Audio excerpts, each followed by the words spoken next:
한국인뿐만 아니라 많은 동북아시아의 아기들은 태어날 때 엉덩이에 큰 반점을 가지고 태어납니다. 한국에서는 이것을 몽골 반점이라고 합니다. 한국에서는 이러한 반점이 생긴 이유를 출산을 관장하는 신인 삼신할머니가 엄마 뱃속에 있는 아이가 엄마를 고통스럽게 하지 말고 빨리 나가라고 발로 엉덩이를 걷어차서 반점이 생겼다고 합니다. 한국의 토속신앙에 나오는 삼신할머니는 유라시아 대륙의 토속신인 마코시와 매우 닮아 있습니다. 먼저 한국의 마고 할머니부터 말하면, 마고 할머니는 고대 모계사회 중심의 샤머니즘 시대 때의 여신으로 첫째, 출산을 관장하고 둘째, 실을 뽑는 여신으로 묘사됐습니다. 마고의 한자 표기인 마고의 마는 삼배를 뜻합니다. 그래서 고대 마고신을 모시던 여성 제사장들은 마로 천을 만들어 옷을 만들어 입었습니다. 마고 할머니는 삼신 할머니라고도 불렸으며 3명의 여신으로도 묘사되었습니다. 그런데 이러한 한국의 토속신인 마고 할머니가 슬라브족의 토착신인 마코시와 매우 유사한 것을 볼 수 있습니다. 슬라브족의 신앙인 마코시의 역할은 여성의 가사일과 방적, 실짜기, 양털 깎기, 출산의 일을 담당한다고 합니다. 이런 슬라브족의 마코시와 한국의 마고 할머니는 이름만 유사한 게 아니라 이렇게 그 역할까지도 같은 것을 볼 수 있습니다.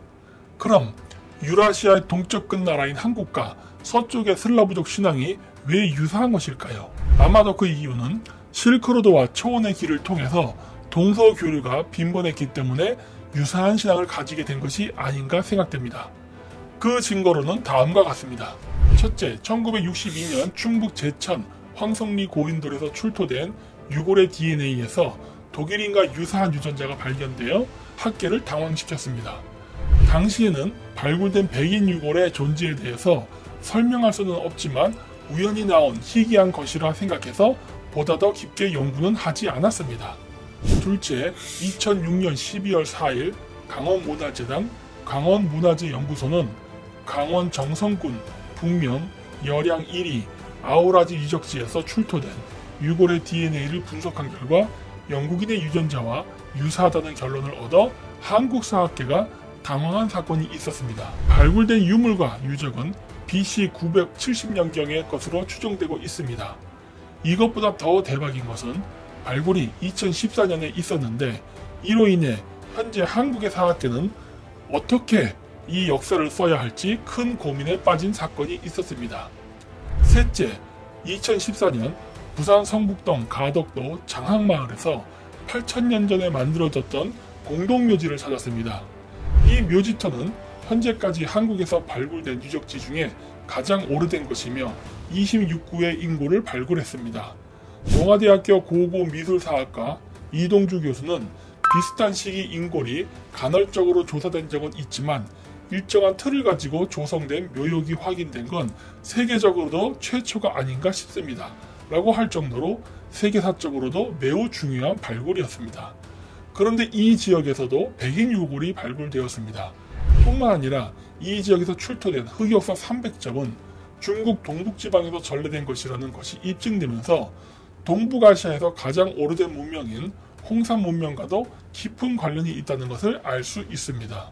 따라서 한국의 마고 할머니 신앙과 슬라브족의 마코시 신앙이 신의 이름뿐만 아니라 그 역할까지도 동일한 것은 단순한 우연이 아닌 석기시대 때부터 한반도의 고대 한국인들은 유럽인들과 활발한 교류를 통해 공유하게 된 신앙이란 것을 알 수 있습니다.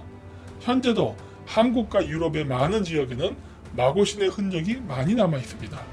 예를 들어 한국의 동네 이름 중에도 볼 수 있는 마곡동, 기차역 이름이 마곡역, 항구인 마곡나루, 마곡중학교 등등이 있으며 슬로베니아에는 마코세라는 마을이 있으며 마코스라는 강 이름, 체코의 마코신이라는 마을 이름, 보스니아의 무크시나, 무코사라는 언덕 이름이 존재하고 있습니다.